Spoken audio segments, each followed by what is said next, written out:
Bonjour les amis de la lecture, je suis Madame Caroline. Aujourd'hui, je vous lis une nouvelle histoire assez triste qui s'intitule Tout pressé. Comme vous voyez sur la page couverture, notre ami David a perdu ses jambes. Il s'est retrouvé sur la chaise roulante. Depuis sa naissance, c'est quelqu'un qui adore le sport. Précisément, il aime bien jouer au basketball. Il avait un match de basketball et il devait jouer à la partie A du basketball. En quittant la maison pour jouer au match, David a eu un accident de circulation, ce qui a fait qu'il ne pouvait plus se tenir debout et marcher comme tout le monde. Il s'est retrouvé sur un fauteuil roulant ou sur une chaise roulante. Sans plus tarder, je vous invite à lire avec moi et ensemble, nous allons découvrir si David avait poursuivi son rêve qui est celui de jouer à la première partie du basketball. Merci beaucoup et à tout à l'heure. Toujours pressé. David s'apprête à jouer une partie importante. Il s'habille et prend son déjeuner à toute vitesse. « Ralentis !» lui dit sa mère en riant. « Es-tu vraiment si pressé ?» David sourit. « C'est le plus beau jour de ma vie, dit-il. C'est ma première partie avec l'équipe A. J'ai vraiment hâte d'être sur le terrain. » On sonne à la porte. C'est Antoine, l'ami et le coéquipier de David. David mange son pain grillé et boit son jus. « À plus tard, maman !» crie-t-il en courant vers la porte. Quelques secondes plus tard, Madame Fortin entend le bruit de pneus qui glissent sur l'asphalte. Elle ne prête pas attention, car il arrive souvent que des voitures s'arrêtent brusquement devant sa maison lorsque le feu passe au rouge.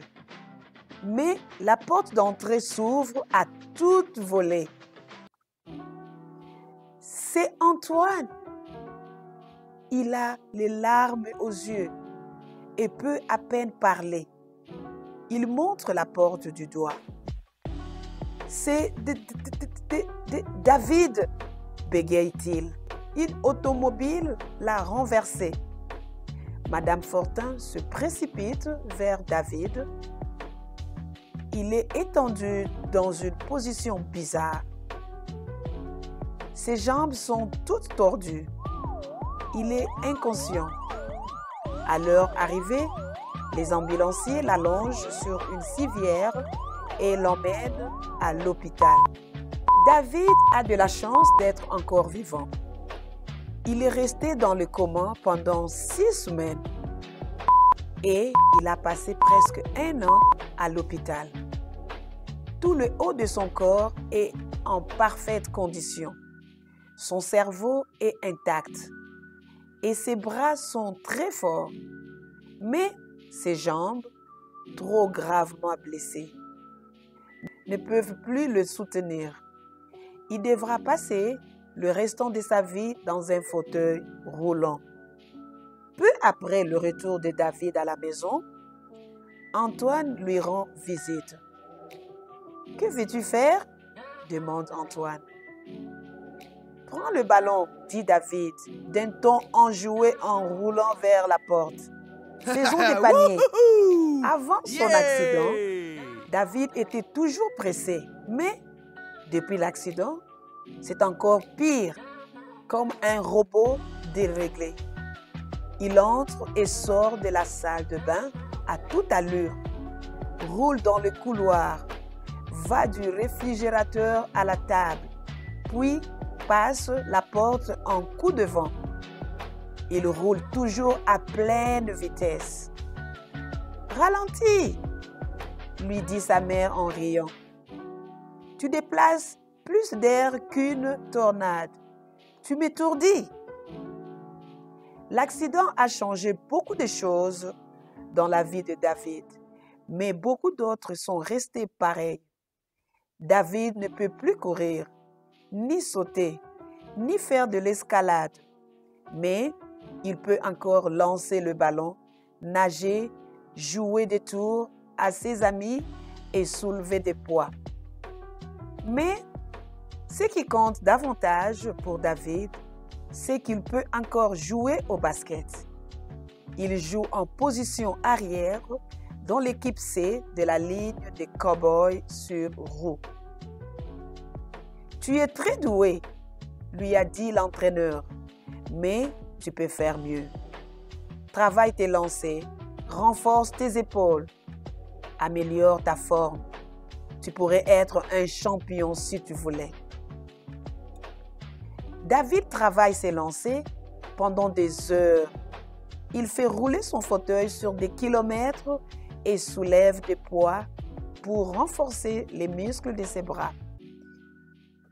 Il s'exerce à faire des démarrages et des virages rapides. Il est bien déterminé à jouer dans l'équipe A un jour. David est maintenant en meilleure forme. Il est plus fort, plus rapide et ses lancers sont plus précis. Il passe à l'équipe B. Ne lâche pas, lui dit l'entraîneur. Tu es grand et fort. Tes lancers sont fabuleux, mais tu es trop lent sur le terrain. Ton fauteuil n'est pas assez rapide. David meurt d'envie d'avoir un nouveau fauteuil, mais il ne le dit pas à ses parents. Il trouve qu'ils ont déjà suffisamment dépensé pour lui. Ils ont remplacé les escaliers de la maison par des rampes. Ils ont modifié ses placards pour qu'il puisse atteindre ses vêtements. Ils ont même abaissé le four à micro-ondes pour qu'il puisse l'utiliser. Il ne veut pas leur en demander plus. Un jour, voyons David et Antoine revenir de l'école à toute allure. Madame Fortin dit en riant à son fils, « Ce n'est pas un fauteuil roulant que tu as là, c'est une vraie voiture de course. Tu roules tellement vite que tes pneus sentent le roussi. » « Pas vraiment, répond David. Ce fauteuil est aussi lent qu'une tortue avec une carapace de fer. Il m'a l'air plutôt rapide, dit sa mère. Pour aller vraiment vite, il me faudrait un fauteuil roulant de sport, dit David. Ils sont légers mais solides. Ils sont parfaits pour le basketball, mais ils coûtent cher. Alors, mon fauteuil n'est pas si mal. David, c'est à ton tour de sortir les ordures, lui dit son père un peu plus tard. Elles sont derrière. Tu reviendras ensuite finir tes devoirs, ajoute sa mère. David et Antoine contournent la maison pour sortir les ordures. Pourquoi n'as-tu pas dit à tes parents que tu avais besoin d'un nouveau fauteuil? Demande Antoine à David. Tu ne veux pas entrer dans l'équipe A? Ça peut attendre, dit David, en s'arrêtant soudain brusquement. Son cœur se met à battre la chamade. Il vient d'apercevoir au milieu de l'allée un fauteuil de sport flambant neuf. Des larmes lui montent aux yeux. Tes parents sont des as, dit Antoine. Ouais, dit David, des as. Un mois plus tard, David se lève tôt un samedi. Il s'habille et prend son déjeuner à toute vitesse. C'est le plus beau jour de ma vie, dit-il à sa mère. Ma première partie dans l'équipe A. Ralentis, tiens-toi tranquille un peu, dit sa mère en riant. Tu bouges comme si tu avais des fourmis dans ton pantalon. Mais David n'entend pas. Il est déjà parti. Il croise Antoine dans l'entrée. Allons-y, lui crie David en roulant à toute vitesse sur le trottoir. Ma partie commence bientôt. Nous avons encore 1 heure, répond Antoine en courant derrière lui. Juste avant l'entrée du gymnase, David prend le virage trop vite et ses roues quittent le trottoir. Il tombe. Paf! Il heurte le trottoir et reste étendu sans bouger, les yeux fermés. David crie. Antoine, pas encore. Réveille-toi, dit-il en secouant le bras de son ami. Est-ce que tu m'entends? Pas de réponse. David, réveille-toi, crie Antoine. Mais David ne se réveille pas. Il reste immobile. Soudain, David éclate de rire. Je n'ai rien, dit-il. Je blaguais.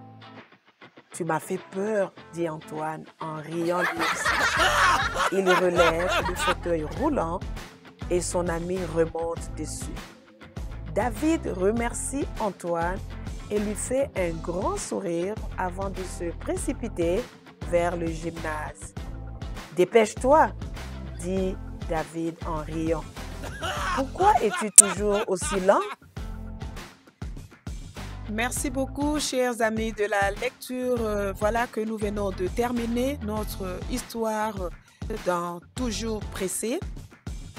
Comme leçon, rien ne sert de courir, il faut partir à point. David a toujours été pressé de faire n'importe quoi.